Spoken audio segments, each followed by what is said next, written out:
আমাদের সামনে এখনো দুইটা ফ্যাসিবাদ আছে। একটা হচ্ছে কালচারাল ফ্যাসিবাদ, আর একটা হচ্ছে যেই শাহবাগ থেকে এই বাংলাদেশের বুক থেকে ইসলামকে সরিয়ে দেওয়ার জন্য নীল নকশা করা হয়েছিল, সেই শাহবাগে এখন নারায়ে তাকবীরের ধ্বনি আমরা শুনতে পাচ্ছি। মজলিসে যারা উপস্থিত আছেন তাদের সবাইকে জিজ্ঞেস করি, আপনারা কি আগামী 2 মাস পরে যদি বাংলাদেশে ইসলামী শাসনতন্ত্র, ইসলামী খেলাফত যদি কায়েম হতো, আপনারা কি খুশি হতেন না? ধর্ম হবে শুধুমাত্র মসজিদের মধ্যে, বাইরে পলিটিক্স চলবে, অর্থনীতি চলবে, সব কিছু চলবে তাদের আইন অনুযায়ী, আর ইসলাম চলবে শুধুমাত্র মসজিদের মধ্যে। আমাদের সামনে জিহাদকে বলা হয়েছে টেরোরিজম, আমাদের সামনে পর্দাকে বলা হচ্ছে ওমান অপারেশন, মানে নারীদের উপর অত্যাচার করা হচ্ছে, চাপিয়ে দিচ্ছি আমরা নাকি? আহলে হাদিস আন্দোলন বাংলাদেশ, আসুন পবিত্র কুরআন ও সহিহ হাদিসের আলোকে জীবন গড়ি। আসসালামু আলাইকুম ওয়া রাহমাতুল্লাহি ওয়া বারাকাতুহু। আলহামদুলিল্লাহি রাব্বিল আলামিন ওয়াল আকিবাতু লিল মুত্তাকিন ওয়াসসালাতু ওয়াসসালামু আলা আশরাফিল আমবিয়াই ওয়াল মুরসালিন নবিয়িনা মুহাম্মদ ওয়া আলা আলিহি ওয়া সাহবিহি আজমাইন ওয়া মান তাবিআহুম বিইহসানিন ইলা ইয়াউমিদ্দিন। আম্মা বা'দ, ফাআউযু বিল্লাহি মিনাশ শাইতানির রাজীম। বিসমিল্লাহির রহমানির রহিম। ফা'লাম আন্নাহু লা ইলাহা ইল্লাল্লাহ ওয়াস্তাগফির লিযানবিক। وقال تعالى في آية أخرى ولقد بعثنا في كل أمة رسولا أن اعبدوا الله واجتنبوا الطاغوت। জয়পুরহাটের আক্কেলপুর উপজেলা কর্তৃক আয়োজিত আজকের এই ইসলামী সম্মেলনের সম্মানিত সভাপতি, উপস্থিত সম্মানিত আলোচকবৃন্দ, আহলে হাদিস আন্দোলন বাংলাদেশ, বাংলাদেশ আহলে হাদিস যুব সংঘের সম্মানিত কেন্দ্রীয় নেতৃবৃন্দ, উপস্থিত আছেন আহলে হাদিস আন্দোলন বাংলাদেশ, বাংলাদেশ আহলে হাদিস যুব সংঘের জেলা এবং এলাকা নেতৃবৃন্দ, উপস্থিত আছেন আক্কেলপুর উপজেলার বিভিন্ন প্রান্ত থেকে আগত এবং জয়পুরহাটের অন্যান্য এলাকা থেকে আগত সম্মানিত সুধী মণ্ডলী, মুরব্বিয়ানে কেরাম, প্রাণপ্রিয় তরুণ ও যুবক ভাইয়েরা, পর্দা আলে মা ও বোনেরা, প্রশংসা আল্লাহ রাব্বুল আলামিনের জন্য যার অশেষ রহমতে আজকের এই শীতের রাতে, প্রচণ্ড শীতকে উপেক্ষা করে কিছুদিনই আলোচনা শোনার জন্য এবং দিনের জয়যাত্রাকে অব্যাহত রাখার জন্য আমরা আজকের এই মজলিসে এসে একত্রিত হয়েছি। যে আল্লাহ রাব্বুল আলামিন আমাদেরকে সুস্থ রেখেছেন, যিনি আমাদেরকে নিরাপদে রেখেছেন, যিনি আমাদেরকে বিশুদ্ধ ঈমান এবং আমলের উপর রেখেছেন, সে রবের প্রতি অন্তরের অন্তঃস্থল থেকে কৃতজ্ঞতা নিয়ে বলছি আলহামদুলিল্লাহ। দুরূদ ও সালাম বর্ষিত হোক শেষ নবী আহমদে মুস্তফা মুহাম্মদে মুস্তফা সাল্লাল্লাহু আলাইহি ওয়াসাল্লামের প্রতি, যার আদর্শই দুনিয়াতে একমাত্র অনুসরণীয় আদর্শ, যার আদর্শ অনুসরণের মাধ্যম দিয়েই দুনিয়া এবং আখিরাতে কল্যাণ পাওয়া সম্ভব, যার আদর্শের মাধ্যম দিয়েই আমাদেরকে রাজনীতি, অর্থনীতি সব কিছু পরিচালনা করতে হবে, সেই রসুলের উদ্দেশ্যে আমরা সংক্ষেপে দরুদ পাঠ করছি, আল্লাহুম্মা সাল্লি আলাইহি আল্লাহুম্মা বারিক আলাইহি। সম্মানিত উপস্থিতি, এমন একটা পরিবেশে অবস্থান করছি যেই সময় বাংলাদেশ একটা ট্রানজিশন পিরিয়ড অতিক্রম করছে, একটা ক্রান্তিকাল অতিক্রম করছে। বাংলাদেশের জন্মের 53 বছর 54 বছর অতিক্রান্ত হয়ে গেছে, কিন্তু এর মধ্যে ইসলামকে নিয়ে, ইসলামী শাসন ব্যবস্থাকে নিয়ে, ইসলামী সমাজ ব্যবস্থাকে নিয়ে আমরা এত গভীরভাবে চিন্তা করার সুযোগ অন্য সময় পাইনি। আলহামদুলিল্লাহ সুম্মা আলহামদুলিল্লাহ, এখন আমরা পাচ্ছি। নতুন বাংলাদেশ গড়ার একটা প্রেরণা আমাদের মধ্যে কাজ করছে, এবং এই প্রেরণার মধ্যে বিশেষ করে আমাদের তরুণ সমাজের মধ্যে একটা ইসলামী সমাজ ব্যবস্থা কায়েম করার জন্য সুপ্ত বাসনা আমরা লক্ষ্য করছি।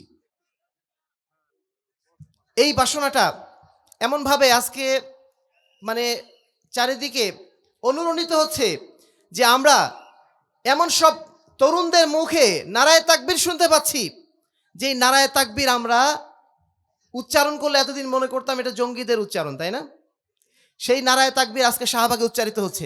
যেই শাহবাগে সেই 2013 সালে আমরা দেখেছিলাম নাস্তিক্যবাদের উত্থান, যেই শাহবাগ থেকে এই বাংলাদেশের বুক থেকে ইসলামকে সরিয়ে দেওয়ার জন্য নীল নকশা করা হয়েছিল, যেই শাহবাগের পরিপ্রেক্ষিতে শাপলার সেই প্রান্তরে বহু আলেম ওলামাকে হত্যা করা হয়েছিল, মাদ্রাসার ছাত্রদেরকে হত্যা করা হয়েছিল, সেই শাহবাগে এখন নারায়ে তাকবীরের ধ্বনি আমরা শুনতে পাচ্ছি। আজকে আমাদের তরুণ সমাজের মুখে এমন কিছু কথা আমরা শুনছি, যেই কথা আমরা আমাদের মুরব্বীদের কাছেও শুনি নাই, আমাদের রাজনীতিবিদদের কাছেও শুনি নাই। আমাদের ওসমান হাদিরা এখন বলছে আমাদের ইতিহাস শুধু 71-এর না, আমাদের ইতিহাস শুরু হয়েছে 47-এ, আমাদের ইতিহাস শুরু হয়েছে আরও অনেক আগে। 190 বছর ধরে আমরা ব্রিটিশদের বিরুদ্ধে যুদ্ধ করেছি। 1857 সালে আমরা সিপাহী বিদ্রোহের মাধ্যম দিয়ে এই দেশ থেকে ব্রিটিশদের তাড়ানোর জন্য সবচেয়ে শক্ত ভূমিকা পালন করেছি। আমাদের মাধ্যম দিয়েই, আমাদের মধ্যেই তিতুমিরের জন্ম হয়েছিল, আমাদের মধ্যেই হাজী শরীয়তুল্লাহরা এসেছিল। তারা এদেশ থেকে ব্রিটিশ খেদাও আন্দোলন করেছিল।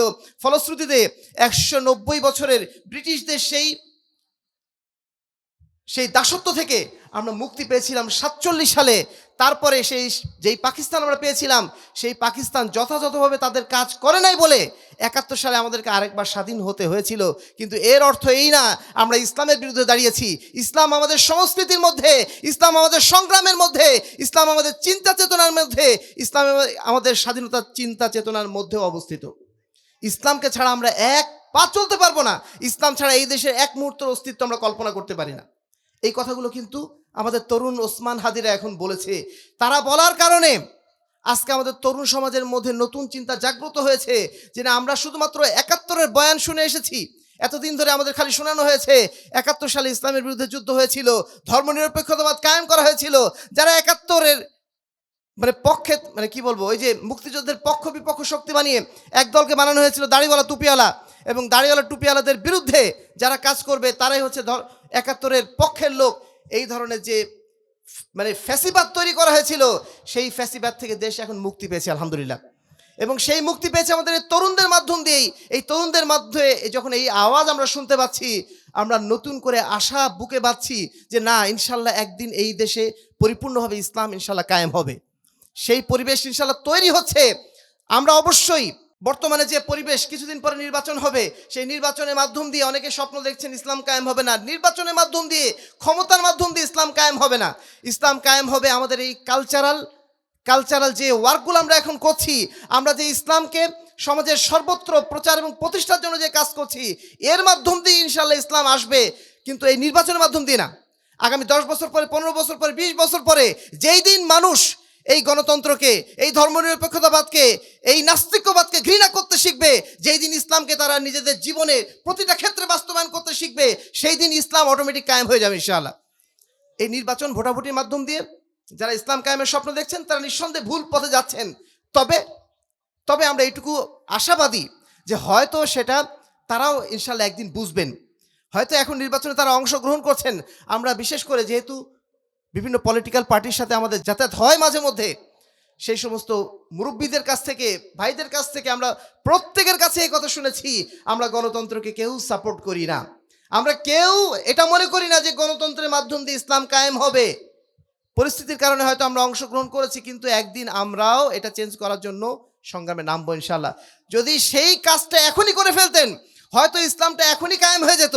আমাদের ইসলামী দলগুলো যদি এখনই দাঁড়িয়ে যেতেন, আমাদের বাংলাদেশের জনগণ যেভাবে এখন সচেতন হয়েছে, তাদের সবাইকে নিয়ে যদি তারা বলতেন এদেশে ইসলামী শাসন ব্যবস্থা কায়েম হবে, এদেশে ইসলামী খেলাফত কায়েম হবে, তাহলে কিন্তু এদেশে এতদিন একটা পরিবেশ তৈরি হয়ে যেত। কিন্তু আমাদের যারা দায়িত্বশীল আছেন, নেতা আছেন, তারা অতি বুদ্ধিমান, অতি চালাক। তারা মুখে ইসলামী খেলাফতের নামটা এখন আনতে চান না, অন্তরের মধ্যে গোপন রেখেছেন। কেন? কে আপনাকে গোপন রাখতে বলেছে? আমাদের রসুল মুহাম্মদুর রাসূলুল্লাহ সাল্লাল্লাহু আলাইহি ওয়াসাল্লাম যখন সমাজে এসেছিলেন, সেই সময় সমাজ পুরোটাই তার বিরুদ্ধে ছিল না? পুরোটাই তার বিরুদ্ধে ছিল। পুরো কুরাইশ সমাজ, পুরো মক্কা সমাজ, সারা বিশ্ব তার বিরুদ্ধে ছিল। কিন্তু তিনি কি তার ভিতরে ইসলামকে গোপন রেখেছিলেন? তিনি তার বুকের মধ্যে যে কালেমা লা ইলাহা ইল্লাল্লাহ, সেটা কি গোপন রেখেছিলেন? তাকে নানা ধরনের অফার করা হয়েছিল, যে মুহাম্মদ তুমি ইসলাম প্রচার ত্যাগ করে দাও, তাহলে তোমাকে এই দেব, সেই দেব, দুনিয়া দেব, দুনিয়ার সমস্ত মাল সম্পদ, ধন সম্পদ সব কিছু দেব। আল্লাহ রাসূল সাল্লাল্লাহু আলাইহি ওয়াসাল্লাম সব কিছুর বিনিময়ে ইসলামকে কি ত্যাগ করেছিলেন? ইসলামের দাওয়াতকে ত্যাগ করেছিলেন? কোনো মুহূর্তের জন্য ত্যাগ করেনি। আমাদের যারা আজকে ইসলামী রাজনীতিবিদ হিসাবে কাজ করছেন, তারা হিকমতের দোহাই দিয়ে, কৌশলের দোহাই দিয়ে অনেক কথাকে গোপনে রেখে দিচ্ছেন, এড়িয়ে যাচ্ছেন। আর এই কারণেই কিন্তু আজও পর্যন্ত আমাদের চাহিদাগুলো পূরণ হচ্ছে না, আমাদের চাওয়া পূরণ হচ্ছে না। আমরা যদি এইখানে এই মজলিসে যারা উপস্থিত আছেন, তাদের সবাইকে জিজ্ঞেস করি, আপনারা কি আগামী 2 মাস পরে যদি বাংলাদেশে ইসলামী শাসনতন্ত্র, ইসলামী খেলাফত যদি কায়েম হতো, আপনারা কি খুশি হতেন না? একজনও আছেন কি না খুশি হতেন? সবাই খুশি হতেন। এই বাংলাদেশের 80% মানুষ বর্তমানে মনে করে যদি ইসলামী শাসন ব্যবস্থা আসতো, দেশে কল্যাণ হতো। এটা আমাদের রিপোর্ট না, এটা প্রথম আলোর মতো একটা পত্রিকা, যেই পত্রিকা মূলত ইন্ডিয়ার পারপাস সার্ভ করে বাংলাদেশে, সেই পত্রিকা পর্যন্ত রিপোর্ট দিয়েছে এইভাবে। কিন্তু আমাদের ইসলামী রাজনীতিবিদ নামে যারা কাজ করছেন, তারা সাহস পেলেন না। তারা অনেক গলাবাজি করেন, কিন্তু ইসলামিক খেলাফতের পক্ষে তাদের গলাটা আমরা শুনছি না। যেই দিন এই আওয়াজ তাদের মুখ দিয়ে, সবার মুখ দিয়ে ইনশাল্লাহ আওয়াজটা অনুরণিত হবে, শুধুমাত্র আহলে হাদিসরা না, সবাই যখন আমরা এই দাওয়াত নিয়ে মাঠে নেমে যাব, ইনশাল্লাহ সেই সমাজ ব্যবস্থা একদিন প্রতিষ্ঠিত হবেই। সম্মানিত উপস্থিতি, আজকে যে বিষয়টি বলতে চেয়েছিলাম সেটি হচ্ছে, আমরা কিছুদিন আগে একটা পলিটিক্যাল ফ্যাসিবাদকে দূর করেছি। যেই ফ্যাসিবাদ 16 বছর ধরে এই বাংলাদেশের বুকে একটা জুলুমের শাসন কায়েম করেছিল এবং এক নায়কতন্ত্র কায়েম করেছিল, এদেশের মানুষের উপরে অন্যায়ভাবে তারা জুলুম করেছিল। সেই জুলুমের কারণে আল্লাহ রাব্বুল আলামিন তাদেরকে সরিয়ে দেন নাই, সরিয়ে দিয়েছেন। এমনভাবে সরিয়ে দিয়েছেন, যেমন মানুষদের মাধ্যম দিয়ে সরিয়ে দিয়েছেন, যেটা হয়তো তারা কল্পনাও করে নাই। বহু রাজনৈতিক দল, বহু পলিটিক্যাল আন্দোলন তাদের বিরুদ্ধে হয়েছিল, সবগুলোকে তারা দমন করতে সক্ষম হয়েছিল। কিন্তু এই ছোট ছোট বাচ্চা যাদের বিষয়ে তারা হয়তো চিন্তাই করে নেই, একটা কোটা আন্দোলনের মাধ্যম দিয়ে পুরো রাষ্ট্রযন্ত্র নষ্ট হয়ে যাবে, এটা তারা চিন্তাই করতে পারেনি, কিন্তু আল্লাহ রাব্বুল আলামিন সেটা ঘটিয়ে দিয়েছেন। কিন্তু আমাদের সামনে এখনো দুইটা ফ্যাসিবাদ আছে, একটা হচ্ছে কালচারাল ফ্যাসিবাদ, আর একটা হচ্ছে ধর্মীয় ফ্যাসিবাদ। কালচারাল ফ্যাসিবাদটা কি? 31st নাইটকে কেন্দ্র করে আমরা অনেক ধরনের অনুষ্ঠান করব, গান বাজনা করব, অনেক কিছু করব, তাই না? পিকনিক করব। এই যে অনুষ্ঠানগুলো আমরা করব, এই যে অনুষ্ঠানগুলো, এগুলো কি ইসলামিক কালচার, ইসলামিক সংস্কৃতিতে আছে? একজন মুসলিম হিসাবে এটাকে আমাদের করা উচিত। আমাদের ঈদ, আমাদের বিভিন্ন ধর্মীয় অনুষ্ঠান অমুসলিমরা পালন করে, তাহলে অমুসলিমদের অনুষ্ঠান আমরা কেন পালন করব? এই প্রশ্ন আমাদের যুবকদের মধ্যে যেই দিন আসা শুরু হবে, সেই দিন আমাদের পরিবর্তনটা আসবে ইনশাআল্লাহ। এই যে কালচারাল ফ্যাসিবাদ, এই ফ্যাসিবাদ থেকে আমাদের মুক্ত হতে হবে। আজকে আমরা অধিকাংশই ইন্ডিয়ান কালচারের মধ্যে বন্দী হয়ে রয়েছি। আমাদের বিবাহ অনুষ্ঠানগুলো হয় মুসলমানদের রীতিতে, কতটুকু সময়, যতটুকু সময় ইজাব কবুল হয়, কাজী এসে যতটুকু সময় বিয়ে পড়ায়, ওইটুকু সময় শুধুমাত্র ইসলামিক কালচার অনুযায়ী বিয়েটা হয়। বাকি কালচার কাদের কালচার? পুরোটাই হিন্দুদের কালচার। বিয়ের অনুষ্ঠানের শুরু থেকে শেষ পর্যন্ত যা কিছু হয়, ইজাব কবুল বাদ দিয়ে সমস্ত অনুষ্ঠান হয় হিন্দুদের কালচার অনুযায়ী। এমনকি বর বউ যেই পোশাক পরে, সেই পোশাকও হিন্দুদের পোশাক। এই যে হিন্দুদের কালচারাল যে আগ্রাসন, সেই আগ্রাসন থেকে আমরা এখনো পর্যন্ত মুক্ত হতে পারি নাই। যেইটা তারা শুরু করেছিল, সেই পাকিস্তান হওয়ার শুরু থেকে, অথবা সেই 71 সালে বাংলাদেশ হওয়ার শুরু থেকে যেভাবে শুরু করেছিল, সেটা এখনো আমাদের মাঝে বিদ্যমান। আমাদের প্রথম যে কালচারাল দাসত্ব তারা বাধ্য করেছিল আমাদেরকে, একটা তারা কি দিয়েছিল? ওই যে জাতীয় সঙ্গীত। এই যে জাতীয় সঙ্গীত, এই জাতীয় সঙ্গীত কার লেখা? কোন মুসলমানের লেখা? রবীন্দ্রনাথ ঠাকুর সাহেবের লেখা। এবং কি উদ্দেশ্যে লেখা? তিনি লিখেছিলেন এমন একটা সময়, যেই সময় বাংলাদেশকে এই পশ্চিম বাংলা থেকে ভাগ করে দেওয়া হয়েছিল। পশ্চিম বাংলাকে ভাগ করে দেওয়ার কারণে, পূর্ব বাংলাকে ভাগ করে দেওয়ার কারণে এই বাংলাদেশে প্রথম ঢাকা বিশ্ববিদ্যালয় প্রতিষ্ঠিত হয়েছিল, এই বাংলাদেশের অর্থনৈতিক উন্নয়ন হয়েছিল। সেটাকে দেখে তিনি ঈর্ষান্বিত হয়ে তিনি এই গানটা রচনা করেছিলেন, যেন পূর্ব বাংলা ভাগ না হয়। অথচ ভাগ্যের কি নির্মম পরিহাস, যখন সেই বাংলাদেশ গঠিত হলো, সেই বাংলাদেশ গঠন হওয়ার পরে ওই কবির ওই কবিতা, ওই গানকে বাংলাদেশের স্বাধীনতা বা বাংলাদেশের কি বলবো, জাতীয় সঙ্গীত হিসাবে ঘোষণা করা হলো। এই যে কালচারাল হেজিমনি, এই জায়গা থেকে আমাদের বের হতে হবে। আমাদের তরুণদের জানতে হবে যে আমরা কি করছি, কি ভাবছি, আমাদেরকে কি সংস্কৃতি চাপিয়ে দেওয়া হয়েছে। 71 সালে আমাদের যে সংবিধান রচনা করা হলো, সেই সংবিধানে লেখা হলো গণতন্ত্র, সমাজতন্ত্র, জাতীয়তাবাদ, ধর্মনিরপেক্ষতাবাদ, 4টা মতবাদ। এই 4টা মতবাদের একটা মতবাদ ইসলামের সাথে যায় না। এই মতবাদগুলো ভারত আমাদের উপর চাপিয়ে দিল, বলে দিল এইটা অনুযায়ী তোমরা দেশ চালাও, দেশ তোমরা অনেক সুন্দর চালাতে পারবে। অথচ আমরা মুসলমান, ইসলাম অনুযায়ী আমাদের দেশ চলবে, আমাদেরকে এই ধরনের কালচারাল বিষয়গুলো চাপিয়ে দেওয়া হলো, যেগুলোর বিরুদ্ধে আমরা প্রশ্নও তুলি না। সেই প্রশ্নগুলো এখন তুলেছে মাশাআল্লাহ আমাদের ওসমান হাদিরা। আজকে ওসমান হাদিদের জন্য আমরা কেন কাঁদছি? সে কিন্তু কোনো ইসলামের প্রবক্তা ছিল না, ইসলামী শাসনতন্ত্র কায়েম করার জন্য সে লড়াই করে নাই। কিন্তু সে যে কথাগুলো বলে গিয়েছে, যে ন্যায় ইনসাফের কথাগুলো বলে গেছে, ওগুলো মূলত আমাদেরই অন্তরের কথা। এবং সেজন্যই মানুষ তাকে এত ভালোবেসেছে, তার জানাজায় এত মানুষ আজকে শরীক হয়েছে। সম্মানিত উপস্থিতি, তাহলে যেটা বলছিলাম, আজকের এই যে কালচারাল আগ্রাসন, এই আগ্রাসন আমাদেরকে ইসলাম থেকে কিভাবে দূরে সরাচ্ছে। সামান্য পরিভাষাগুলো, কেউ যদি লজ্জা পায়, লজ্জার অনুভূতিকে নষ্ট করার জন্য তারা বলছে লজ্জা করা মানে পশ্চাৎপদতা। আর এই জন্য আমাদের বিশ্ববিদ্যালয়গুলোতে, কলেজগুলোতে, স্কুলগুলোতে নারী পুরুষ পাশাপাশি বসিয়ে ক্লাস নেওয়া হচ্ছে। বলা হচ্ছে যে মেয়েরা ছেলেরা একসাথে যদি ক্লাস করে, তাদের লজ্জা যদি ভেঙে যায়, তাহলে তারা একসাথে মিলে সমাজ গড়তে পারবে। এই লজ্জাটা নষ্ট করার জন্য তারা বলছে যে লজ্জা করা মানে হচ্ছে পশ্চাৎপদতা। যারা লজ্জা করবে তারা হচ্ছে ব্যাকডেটেড। যারা নারী পুরুষ একসাথে বসে না, একসাথে বসতে চায় না, তারা হচ্ছে ব্যাকডেটেড। এইভাবে আমাদেরকে পশ্চিমা কালচার শিখিয়ে দিয়েছে।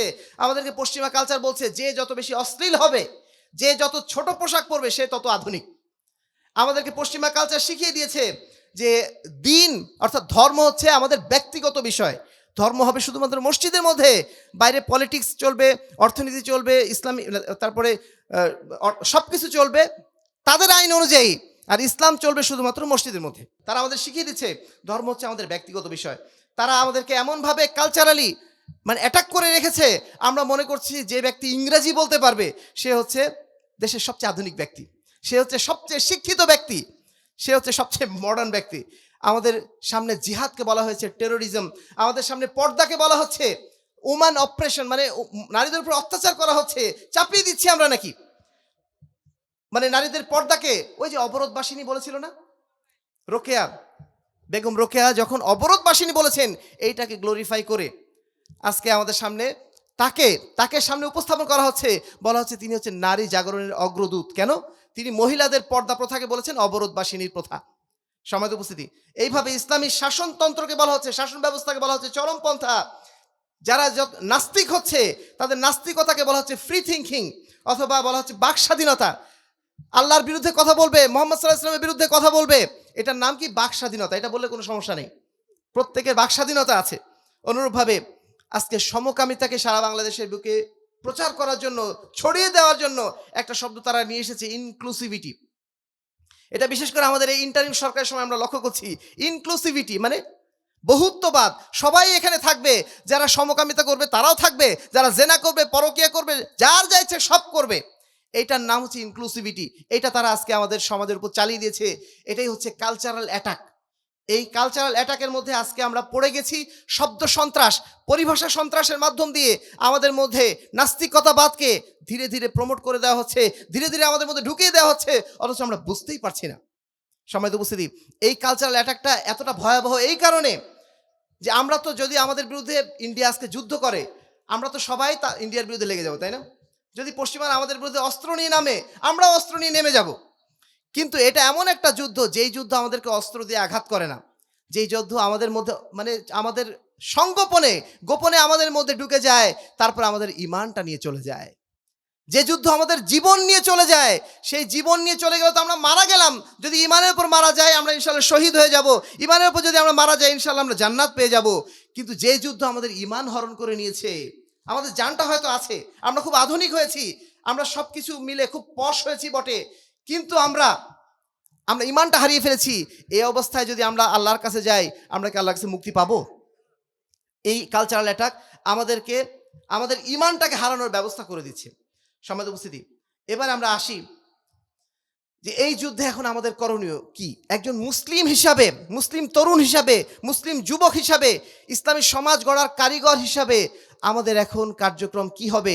এই কালচারাল অ্যাটাককে আমরা কিভাবে প্রতিরোধ করব? এটাকে তো অস্ত্র দিয়ে প্রতিরোধ করা যাবে না। এটা এমনভাবে ছড়িয়ে পড়েছে মিডিয়ার মাধ্যম দিয়ে, যে মিডিয়াকে তো আমরা চাইলেই আটকাতে পারবো না। মিডিয়া একটা অবাধ প্রবাহের মতো, পানির প্রবাহের মতো, বন্যার সয়লাবের মতো।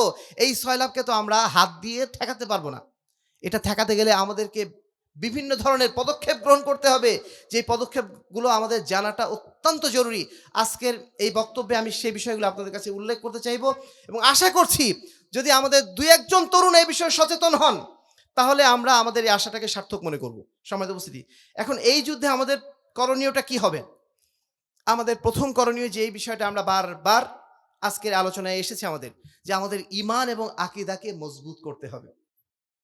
ঈমান এবং আকীদা যদি মজবুত না হয়, এই জায়গাতে যদি আমরা হেরে যাই, তাহলে আমাদের বিজাতীয় সমস্ত কালচারগুলো অটোমেটিক আমাদের মধ্যে ঢুকতেই থাকবে, আমরা এগুলো আটকানোর কোনো সুযোগ পাবো না। আমাদের একমাত্র বাঁধ হচ্ছে আমাদের ভিতরে বিশ্বাস, আমাদের ভিতরে ঈমান।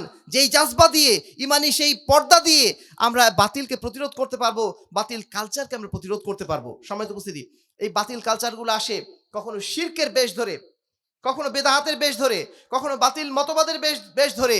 এই সমস্ত ক্ষেত্রে আমাদেরকে চুল পরিমাণ ছাড় দেওয়া যাবে না। যতটুকু আমরা ছাড় দেব, ততটুকু আমরা অ্যাটাকের শিকার হয়ে যাব। আর এই জন্যই যে বিষয়টি আমরা বহু আগেই বলেছি, মোহতারাম আমিরে জামাতের সেই স্লোগান 1992 সালে যে স্লোগানটা তিনি দিয়েছিলেন, যেটা আমাদের আহলে হাদিসের এখন একটা জাতীয় স্লোগান হয়ে গেছে, তাই না? সকল বিধান বাতিল করো, এটা আমরা সবাই জানি না? এই স্লোগানটা নিজের ভিতরের মধ্যে আত্মস্থ করতে হবে। সকল বিধান বাতিল করতে হবে, শুধুমাত্র বিধান কার্যকর হবে কার? আল্লাহ রাব্বুল আলামিনের বিধান, যেটা ওহীর মাধ্যম দিয়ে আমাদের সামনে এসেছে, সেটাই আমরা সম্প্রচার করে যাচ্ছি, সেটাই জাতির কাছে আমরা পৌঁছে দিতে যাচ্ছি। আমরা বলে দিচ্ছি সবাইকে, সবার কাছে আমরা বলেছি, এই কথায় মেসেজ পৌঁছে দিচ্ছি, কোনো অবস্থাতেই শিরকের সাথে কোনো আপোষ নেই। আর এই কারণে আজকে যখন গণতন্ত্রের জন্য আমাদের ভাইরা আমাদেরকে ডাকছেন, আমাদের ইসলামী রাজনীতিবিদরাই বলছেন যে আসেন আমাদের ভোট দেন, তাহলে আমাদেরকে জয়যুক্ত করলে আমরা এই দেশকে ইসলামী দেশে পরিণত করে দেব। আমরা তাদেরকে স্পষ্ট ভাষায় বলে দিয়েছি, এই গণতন্ত্রের মাধ্যম দিয়ে ইসলাম কখনো কায়েম করা সম্ভব নয়। আপনার নিয়ত ভালো হতে পারে কিন্তু আপনার পথ সঠিক নয়। আপনার নিয়ত ভালো হতে পারে কিন্তু আপনার পন্থা মানহাজ সঠিক নয়। এই পথ দিয়ে কখনো ইসলাম কায়েম করা যায় না। আপনি মনে করেছেন যে আপনি ঢাকায় যাবেন, এই চিন্তা করেছেন, করার পরে আপনি একটা বড় গাড়ি কিনেছেন, আপনি জামা কাপড় সুন্দর পরেছেন, আপনি কয়েকদিনের খাবার দাবার নিয়েছেন, সব কিছু ভালো, আপনার নিয়ত ভালো যে আপনি ঢাকায় যাবেন, কিন্তু আপনি রাস্তা ধরলেন পঞ্চগড়ের রাস্তা। কখনো কি আপনি ঢাকায় পৌঁছতে পারবেন? তার মানে রাস্তা সবার আগে। যে রাস্তা আল্লাহ রাসূল সাল্লাল্লাহু আলাইহি ওয়াসাল্লাম আমাদের দেখান নাই, যে রাস্তা আল্লাহ রাব্বুল আলামিন আমাদের দেখান নাই, সেই পন্থা অবলম্বন করে আপনি কখনো আল্লাহ রাব্বুল আলামিনের সন্তুষ্টি রেজাবন্দি হাসিল করতে পারবেন না। ইসলাম যদি এই পন্থায় কায়েম হতো, প্রত্যেক নবী এই পন্থাতেই চেষ্টা করতেন। 1,24,000 পয়গম্বর চলে গেছেন, কেউ ভোটাভুটির মাধ্যম দিয়ে ক্ষমতায় আসেন নাই, বরং সমাজের অধিকাংশ মানুষ তাদেরকে অপছন্দ করেছে, করে নাই? সমাজের অধিকাংশ মানুষ তাদেরকে অপছন্দ করেছে। মাত্র 4 জন নবী শাসন ক্ষমতায় ছিলেন, এর বাইরে আর কেউ শাসন ক্ষমতায় যাওয়ার কথা কি? আশেপাশে যেতে পারেননি তারা। এমন নবী ছিলেন যাদের সাথে একজন সাথীও কালকে আমাদের ময়দানে থাকবে না। কোনো ভালো মানুষ কখনো সমাজে মাহবুব নয়, সমাজের অধিকাংশ মানুষের দ্বারা সমর্থন পায় না। আর এই কারণে ভোটাভুটির মাধ্যম দিয়ে কখনো ভালো মানুষ ক্ষমতায় আসে না। এ কথা আমাদের না, এই কথা সেই সুদূর অতীতে সক্রেটিসই বলে গেছে যে গণতন্ত্র হচ্ছে মূর্খদের শাসন। মূর্খরা মূর্খ ব্যক্তিকেই শাসক বানাবে, মূর্খরা কখনো জ্ঞানী ব্যক্তিকে শাসক বানাতে চায় না। সমাজে অধিকাংশ মানুষ জ্ঞানী নয়, সমাজে অধিকাংশ মানুষ তারা মূর্খ, সমাজে অধিকাংশ মানুষ তারা ভুলের পথে দৌড়ায়। ওয়া ইন তুতি আকসারা মান ফিল আরদি ইউদিল্লুকা আন সাবিলিল্লাহ, আল্লাহ নিজেই বলছেন, যদি তুমি সমাজের অধিকাংশ মানুষের আনুগত্য করো, তারা তোমাকে ভুল পথে নিয়ে চলে যাবে। তার মানে এই ভোটাভুটির মাধ্যম দিয়ে কখনো ইসলাম, কোনো আদর্শ, কোনো সমাজে উত্তম কিছু প্রতিষ্ঠা হতে পারে না, কখনো হতে পারে না। যদি হয় সেটা ততটুকুই হবে যতটুকু পশ্চিমা স্ট্যান্ডার্ডে হতে পারে, সেটা এতটুকু হতে পারে। কিছু সৎ মানুষ হয়তো আসতে পারে, কিন্তু এর মাধ্যম দিয়ে কখনো আল্লাহ রাব্বুল আলামিনের দাসত্ব কায়েম হতে পারে না। আমরা শুধুমাত্র সৎ লোকের শাসন কায়েম করে কি করব? সৎ লোক যদি জাহান্নামে যায়, ওই সৎ লোক দিয়ে আমি কি করব? আমার দরকার ইমানদার মানুষ, যেই মানুষগুলো আল্লাহর কাছে দাসত্ব স্বীকার করেছে, যেই মানুষগুলো আল্লাহর সামনে মাথা নত করেছে, যেই মানুষগুলো জান্নাতে যাওয়ার জন্য প্রস্তুতি নিয়েছে, ওই মানুষগুলো আমার প্রয়োজন। আপনি ভালো খেয়ে থাকলেন, ভালো পরে থাকলেন, বাড়িঘর ভালো আছে, আইন শৃঙ্খলা ভালো আছে, গাড়ি ঘোড়া সুন্দর আপনার আছে, এটা দিয়ে আপনি পৃথিবীতে কিছুদিন ভালো থাকবেন। তারপর আপনার যে বিরাট জীবন পড়ে আছে, আখেরাতের জীবন, ওই জীবনের সিস্টেমটা কোথায় আপনি পাবেন? ওই জীবনটা আপনাকে আখেরাত, মানে ওই জীবনটা সুন্দর করার জন্য আপনার ব্যবস্থাপনা কোথায় আছে? নাই। এই গণতন্ত্রের মাধ্যম দিয়ে ওই ব্যবস্থাপনা নাই, আছে শুধুমাত্র দুনিয়াবি কিছু ব্যবস্থাপনা।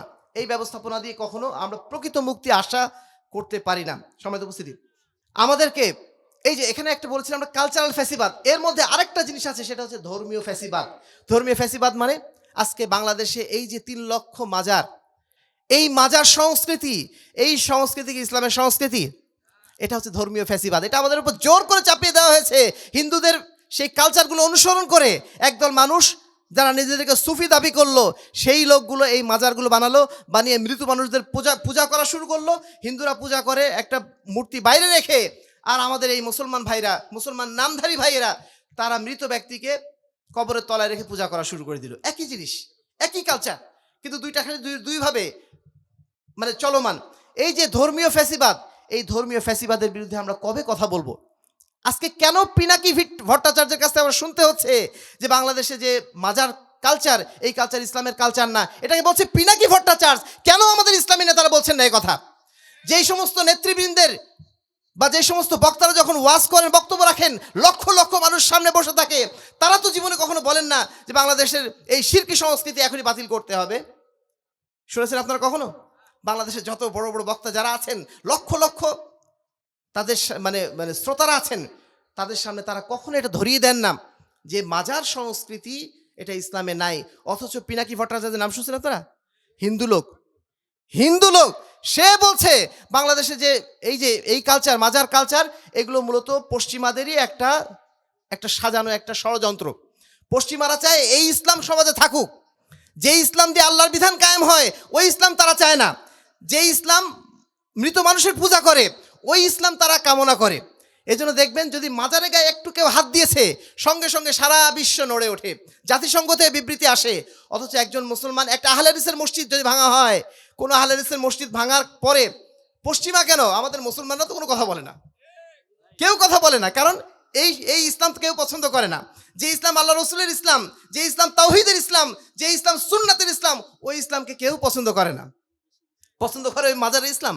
ওই মাজারের ইসলামকে যেমন আমাদের তথাকথিত ইসলামী নেতারা যেমন পছন্দ করেন, পশ্চিমারাও কিন্তু ওটা পছন্দ করেন। ওই যে বাউলরা কিছুদিন আগে আজে বাজে কথা বললো না, এত আজে বাজে কথা বলার পরেও পশ্চিমারা কিন্তু তাদেরকে সাপোর্ট দিচ্ছে না। এটা আমাদের হাজার বছরের নাকি ঐতিহ্য। এই ফালতু কাজ, এই বাউলের পাগলামিগুলো, বাউলের এই শয়তানিগুলো, এইগুলোকে তারা সাপোর্ট দিচ্ছে এবং বলছে যে এইটা হচ্ছে হাজার বছরের নাকি বাংলাদেশের ঐতিহ্য। বলুন নাউজুবিল্লাহ মিন যালিক। সম্মানিত উপস্থিতি, এই যে ধর্মীয় ফ্যাসিবাদ, এই ফ্যাসিবাদের আরেকটা অংশ আমাদের একটা সমাজের যারা জ্ঞানী অংশ, ইসলামী জ্ঞানে যারা জ্ঞানী, তারা বলছেন যে 4 মাযহাব হচ্ছে মুসলমানদের জন্য ফরজ। এটা হচ্ছে আরেক ধরনের ফ্যাসিবাদ। এই ফ্যাসিবাদের বিরুদ্ধে আমাদের কথা বলতে হবে। আমাদের তরুণদের প্রশ্ন তুলতে হবে যে মাযহাবকে কে ফরজ করলো? আল্লাহ ফরজ করেছেন, আল্লাহ রাসূল সাল্লাল্লাহু আলাইহি ওয়াসাল্লাম ফরজ করেছেন, বা 4 মাযহাবের ইমামরা তারা কি মাযহাবকে ফরজ করে গেছেন? আপনি কেন ফরজ করলেন? আপনাকে ফরজ করার অধিকার কে দিল? আমরা 4 মাযহাবের প্রত্যেক ইমামকে সম্মান করি, তারা যে ফতোয়াগুলো দিয়েছেন আমরা সেগুলোকেও সম্মান করি, কিন্তু তাদের যেই ফতোয়াগুলো কোরআন এবং হাদিসের বিরুদ্ধে গেছে সেই ফতোয়াগুলো মানার কি কোনো সুযোগ আমাদের আছে? ওমা আতাকুম রাসূল ফাখুযু ওমা নাহাকুম আনহু ফান্তাহু। আমার রাসূল তোমাদের কাছে যা কিছু নিয়ে এসেছেন তোমরা সেটাকে অনুসরণ করো, আল্লাহ রাসূল যা নিষেধ করেছেন সেটাকে তোমরা পরিত্যাগ করো। আমরা পাচ্ছি সহিহ বুখারীতে রফুল ইয়াদাইন আল্লাহ রাসূল সাল্লাল্লাহু আলাইহি ওয়াসাল্লাম করেছেন, আমরা পাচ্ছি সহিহ বুখারীতে আল্লাহ রাসূল আমিন বলে সালাত আদায় করেছেন। আর আপনি শুধু মাযহাবের দোহাই দিয়ে আপনি রফুল ইয়াদাইন ত্যাগ করলেন, আমিন ত্যাগ করলেন, আল্লাহ রাসূলের সালাত ত্যাগ করলেন। এই সালাত দিয়ে আমি আপনি কি আল্লাহর কাছে মুক্তি কামনা করতে পারি? সম্মানিত উপস্থিতি, এটা হচ্ছে আমাদের ধর্মীয় ফ্যাসিবাদ। কালচারাল ফ্যাসিবাদ একদিকে গেল, আর এই ধর্মীয় ফ্যাসিবাদ, আমরা যেমন পলিটিক্যাল ফ্যাসিবাদকে হটিয়েছি, ঠিক তেমনি এই দুটো ফ্যাসিবাদকেও হটানো লাগবে। এটার জন্য আমাদের তরুণদের প্রশ্ন করা শিখতে হবে। ওসমান হাদিকে আমরা এই জন্য ধন্যবাদ জানাই, সে আমাদের প্রশ্ন করা শিখিয়েছে, সে আমাদের মুখটা খুলে দিয়েছে।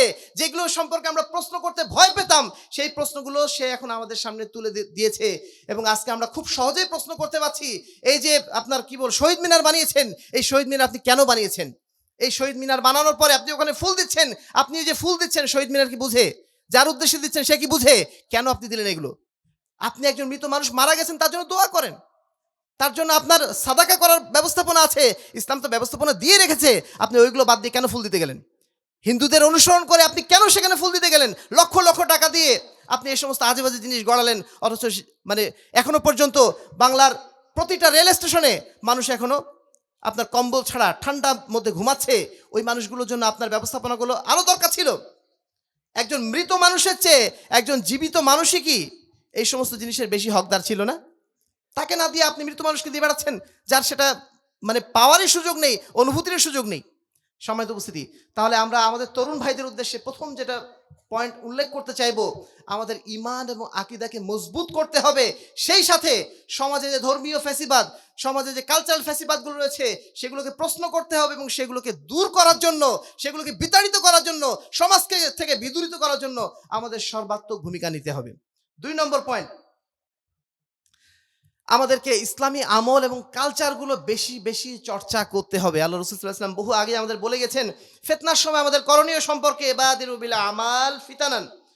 ফিতনার সময় এমন ফিতনা, যেই ফিতনা আধার রাতের মতো আসে, সেই ফিতনার সময় তোমরা কি করো? বাদিরু বিল আমাল, বেশি বেশি তোমরা আমল করো, বেশি বেশি তোমরা ইসলামী শরীয়তে যে নির্দেশনাগুলো রয়েছে সেগুলো তোমরা পালন করো। কারণ এমন একটা সময় আসবে, ইউসবিহুর রাজুলু মুমিনান ওয়া ইউমসি কাফিরান, একজন ব্যক্তি মুমিন হয়ে সে সকাল করবে এবং কাফের হয়ে সে সন্ধ্যা করবে। ওয়া ইউমসি মুমিনান ওয়া ইউসবিহু কাফিরান, সে রাত করবে, সন্ধ্যা করবে মুমিন হয়ে, ওয়ায়ুসবিহু কাফিরান, কিন্তু কাফের হয়ে সে সকাল করবে। ইয়াবিউ আহাদুহুম দীনাহু বিআরাদিন মিনাদ দুনিয়া, দুনিয়ার সম্পদের বিনিময়ে তারা দ্বীনকে মানুষের কাছে বিক্রি করে দেবে। এই সময় আসার আগেই তোমরা বেশি বেশি আমল করো। ফজরের সালাত শুধু নয়, 5 ওয়াক্ত সালাতে অভ্যস্ত আমাদের হতে হবে। এটা আমাদের একটা চূড়ান্ত লড়াইয়ের অংশ, বাতিলের বিরুদ্ধে লড়াইয়ের একটা অংশ মনে করবেন। এটা ফিতনার বিরুদ্ধে লড়াইয়ের একটা অংশ। আমাদেরকে 5 ওয়াক্ত সালাত তো আদায় করতেই হবে। সেই সালাত কোথায় পড়তে হবে? মসজিদে পড়তে পারবো আমরা? আগামীকাল সকাল থেকে কি প্র্যাকটিসে শুরু করা যাবে? এক সময় দেখতাম আমরা মসজিদে শুধু মুরব্বীদের দেখতাম, ফজরের সালাতে মুরব্বী ছাড়া কাউকে পাওয়া যেত না। এখন আলহামদুলিল্লাহ আমরা তরুণদেরকেও পাচ্ছি। এই আশাটা আরো বাড়াতে হবে, এই আশাটা আরো বাড়াতে হবে। তরুণদের শপথ করতে হবে, না আমরা অবশ্যই ফজরের সালাতে অ্যাটেন্ড করব।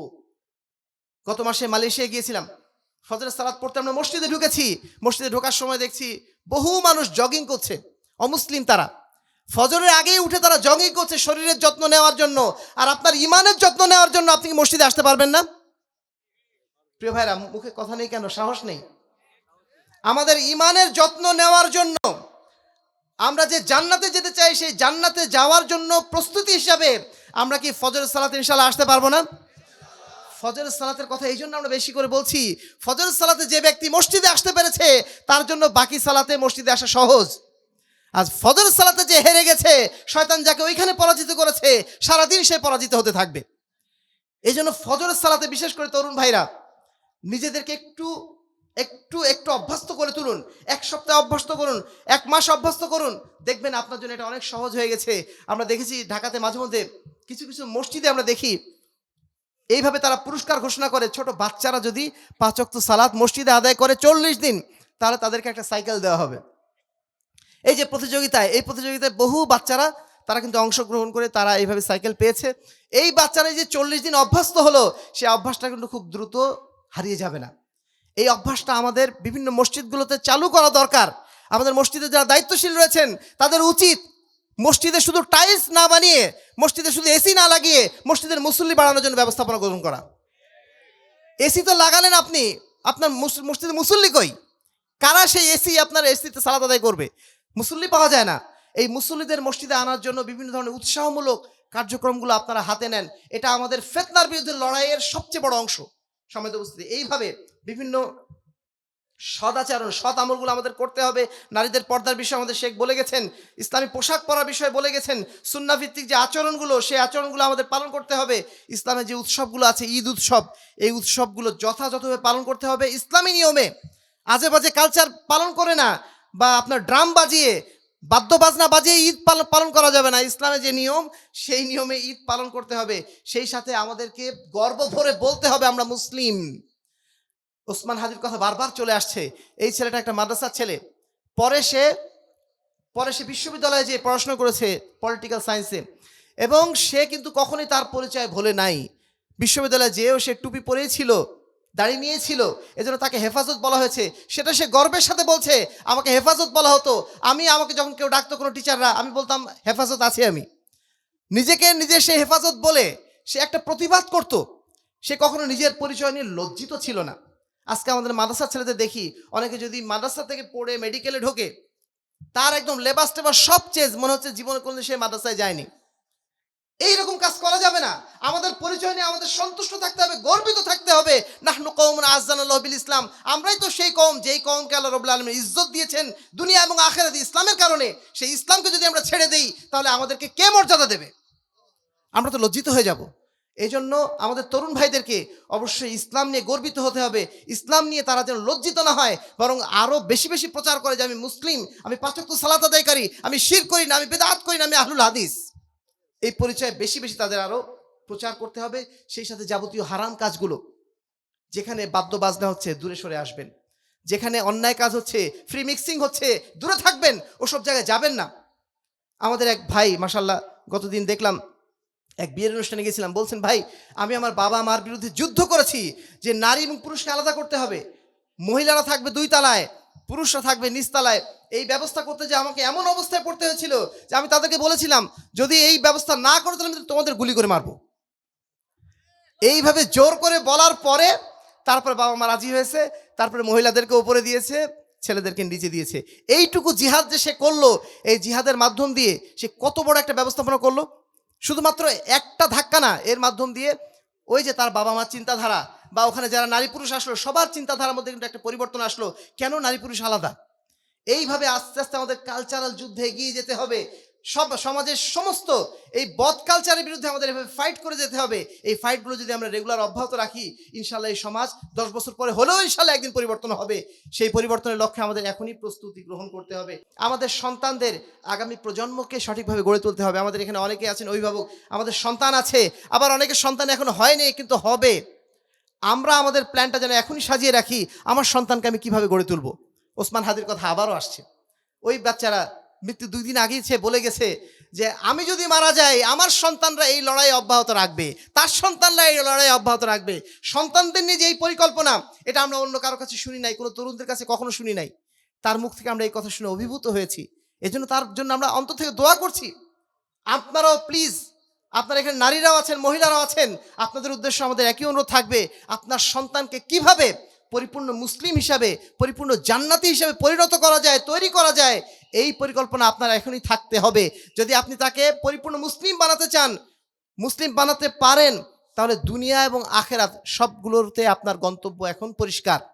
ইনশাল্লাহ আপনি জান্নাতে গেলে তার সাথে মোলাকাত করতে পারবেন। কিন্তু আপনার সন্তানকে শুধু যদি ডাক্তার বানানোর নেশায় থাকেন, ওই সন্তানকে যদি আপনি দিনের জ্ঞান না দেন, ওই সন্তান ডাক্তার হবে বটে, কিন্তু সে আপনার জন্য দুনিয়া আখেরাত কোথাও কল্যাণকর হবে না। এজন্য সন্তানকে নিয়ে আপনাদের পরিকল্পনা নিন, তারাও যেন আগামীর যোদ্ধা হয়, আগামীর মুজাহিদ যেন হয়। এই দেশকে ইসলামী সমাজ বানানোর প্রকৃত মুজাহিদ যেন তাদের মধ্য দিয়ে গড়ে ওঠে, সেই চেষ্টা আমাদেরকে করতে হবে। তারা যেন হালাল হারামটা চিনতে শেখে, তারা যেন সুন্নাত বেদাত চিনতে শেখে, তারা যেন ঈমান কুফর চিনতে শেখে। এই যে জন্মদিন আসবে, অনেকের জন্মদিন আছে না, জন্মদিন হয়, তা আগেই বলে দেবেন কেক কাটা যাবে না, জন্মদিন পালন করা এটা মুসলমানদের কালচার না। এই বিষয়গুলো যদি আপনি এখনই শিখিয়ে দেন, ছোট্ট বাচ্চা, আমাদের বাসায় যে বাচ্চাগুলো হয়, বাচ্চাগুলো মানুষ হয়, ওরা জন্মদিন সম্পর্কে আগে থেকেই জানে যে কেক কাটা যাবে না, জন্মদিন সম্পর্কে আগে থেকেই জানে এটা মুসলমানদের কালচার না, এটা মুসলমানরা পালন করে না, করতে পারে না। আপনি শিখান এভাবে বাচ্চাদেরকে, এখনই শিখান। ডান হাতে পানি খেতে হয় ওটা এখনই শিখান, কিভাবে বাড়ি থেকে বের হতে হয়, কি দোয়া পড়তে হয়, এখনই শিখিয়ে দেন। ইসলামী কালচার এভাবে অভ্যস্ত করতে থাকেন, তাহলে দেখবেন এরাই আগামী দিনের ফাইটার হিসেবে, আগামী দিনের যোদ্ধা হিসেবে ইনশাআল্লাহ তৈরি হয়ে যাবে। সম্মানিত উপস্থিতি, আজকে যদি আমরা এটা না করি, একটা উদাহরণ দিচ্ছি। আবুল মনসুর আহমদের নাম আপনারা অনেকে শোনেন নাই, কিন্তু তার ছেলের নাম আপনারা জানেন, মাহফুজ আনাম।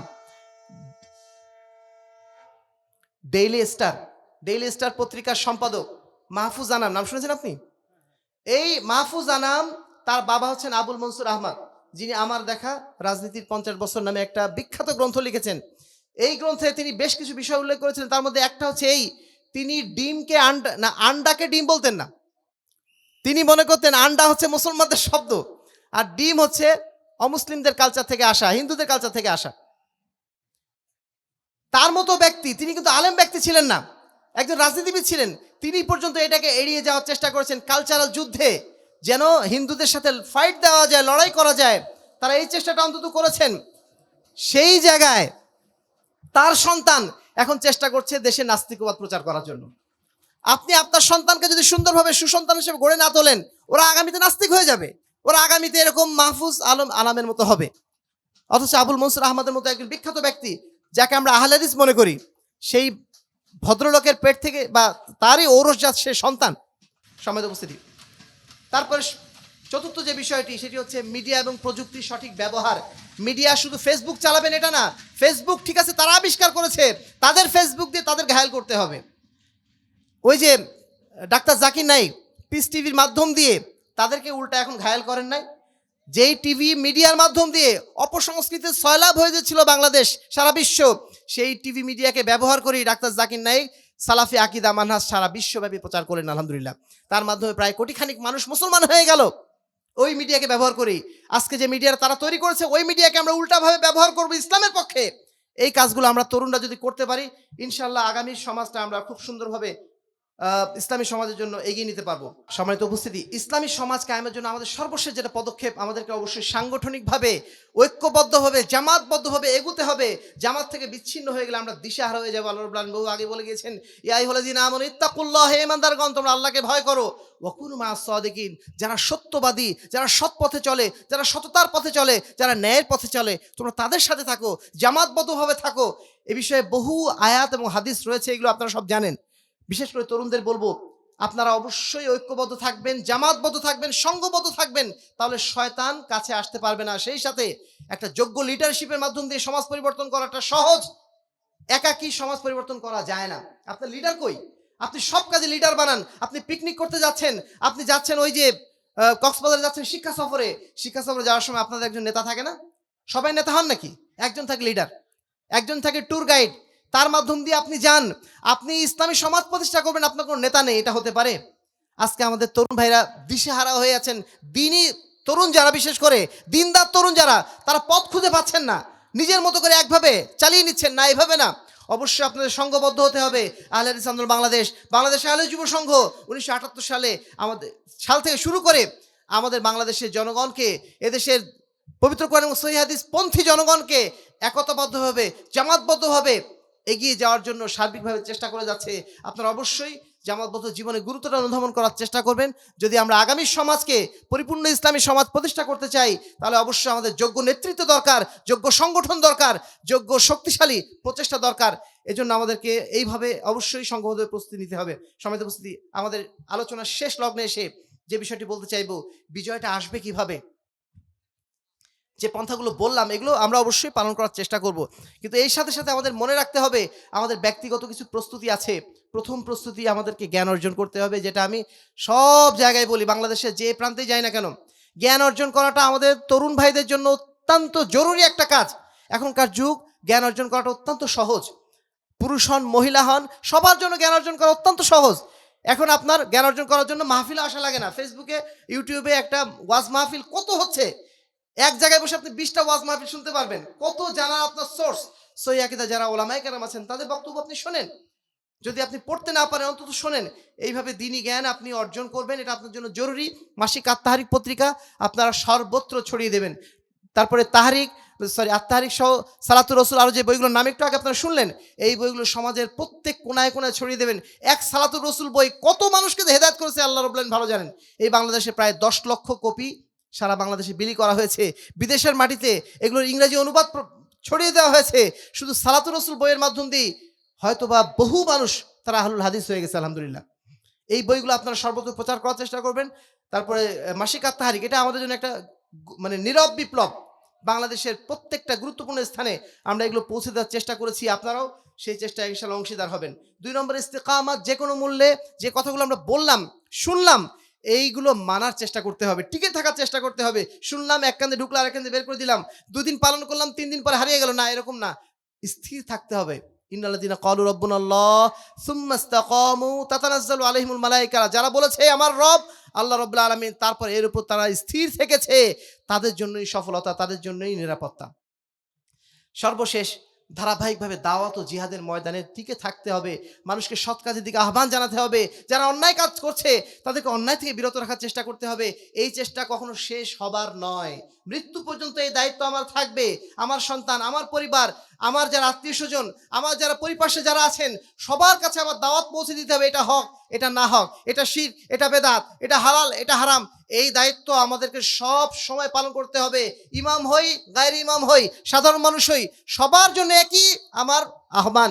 আমি যদি শিক্ষক হই, শিক্ষক হলে আমার শিক্ষকতার জায়গায় আমি সেখানে মানুষকে দাওয়াত দেব। আমি ডাক্তার, আমার রোগী যারা আসছে তাদের কাছে দাওয়াত পৌঁছে দেবো। আমি ইঞ্জিনিয়ার, আমার কাছে যারা ক্লায়েন্ট আসছে তাদের কাছে দাওয়াত পৌঁছে দেবো।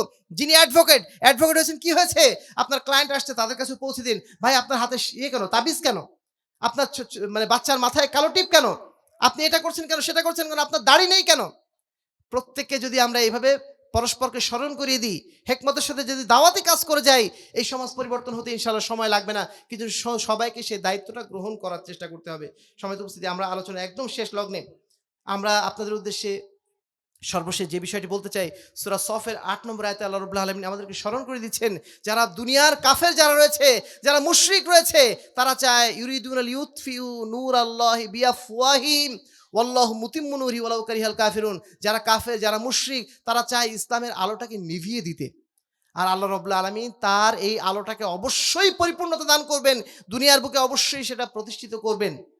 কিন্তু কিভাবে প্রতিষ্ঠিত হবে? সেই প্রতিষ্ঠা হবে আমাদের মাধ্যম দিয়েই। কিভাবে হবে? আল্লাহ বলছেন, ইয়া আইয়ুহাল্লাযীনা আমানু, হে ঈমানদারগণ, উদখুলু ফিস-সিলমি কাফা, তোমরা ইসলামের মধ্যে পরিপূর্ণভাবে দাখিল হয়ে যাও। ওয়ালা তাত্তাবিউ খুতুওয়াতিশ শাইতান, তোমরা শয়তানের পদাঙ্ক অনুসরণ করো না। শয়তান যেদিকে আহ্বান করে তার বিপরীত দিকে তোমরা চলো। ইন্নাহু লাকুম আদুউম মুবিন, কারণ শয়তান তোমাদের প্রকাশ্য শত্রু। সর্বশেষ আয়াতটি আপনাদের কাছে আবারও বলছি যে আল্লাহ রাব্বুল আলামিন আমাদের সবার উদ্দেশ্যে বলছেন, তোমরা ইসলামের মধ্যে পরিপূর্ণ দাখিল হয়ে যাও। অর্ধেক হয়েছে অর্ধেক হওনি এরকম হয়েও না। মৃত্যুর আগেই পরিপূর্ণভাবে দাখিল হয়ে যাও। মৃত্যুর আগেই তোমার মুখে দাড়িটা রেখে ফেলো। মৃত্যুর আগেই তোমার টাকনুর উপরে কাপড়টাও তুলে ফেলো। মৃত্যুর আগেই তুমি যাবতীয় মাদকতা থেকে দূরে সরে যাও। মৃত্যুর আগেই তুমি তোমাকে এই পরিপূর্ণ মুসলিম মুমিন বানিয়ে ফেলো। তাহলে ইনশাআল্লাহ ঈমানের সাথে তোমার মৃত্যু হবে। ইনশাআল্লাহ কাল কিয়ামতের ময়দানেও আল্লাহ রাব্বুল আলামিন তোমাদেরকে ঈমানের সাথেই ইনশাআল্লাহ মানে ঈমানদারদের কাতারভুক্ত করবেন। আল্লাহ রাব্বুল আলামিন আমাদের প্রত্যেককেই এই কালচারাল জিহাদে, আমাদের এই মানে ধর্মীয় জিহাদে, ধর্মীয় ফ্যাসিবাদের বিরুদ্ধে জিহাদে, এবং সেই সাথে যাবতীয় প্রকার শিরক বেদাতের বিরুদ্ধে আমাদের অবস্থান নেওয়ার তৌফিক দান করুন। সেই সাথে এই দেশকে, এই সমাজকে পরিপূর্ণ ইসলামী সমাজে পরিণত করার জন্য তৌফিক দান করেন। আহলে হাদিস আন্দোলন বাংলাদেশ আহলে যুব সংঘের পক্ষ থেকে আপনাদের সকলকে আন্তরিকভাবে ধন্যবাদ, মুবারকবাদ জানাচ্ছি। আহলে হাদিস আন্দোলন বাংলাদেশ জয়পুরহাট জেলাকে আন্তরিক ধন্যবাদ জানাচ্ছি আজকের চমৎকার আয়োজন করার জন্য। মোহতারাম আমিরে জামাত প্রফেসর ডক্টর মোহাম্মদ আসাদুল্লাহ আল গালিবের জন্য আপনারা দোয়া করবেন। আল্লাহ রাব্বুল আলামিন তাকে যেন নেক হায়াত দান করেন। যতদিন তিনি বেঁচে আছেন আল্লাহ রাব্বুল আলামিন তার মাধ্যম দিয়ে যেন দ্বীনের খেদমত গ্রহণ করেন। আপনাদের সবাইকে আন্তরিকভাবে ধন্যবাদ, মুবারকবাদ জানিয়ে আজকের মতো এখানে শেষ করছি। ওয়া আখিরু দাওয়ানা আলহামদুলিল্লাহি রাব্বিল আলামিন। আসসালামু আলাইকুম ওয়া রাহমাতুল্লাহি ওয়া বারাকাতুহু।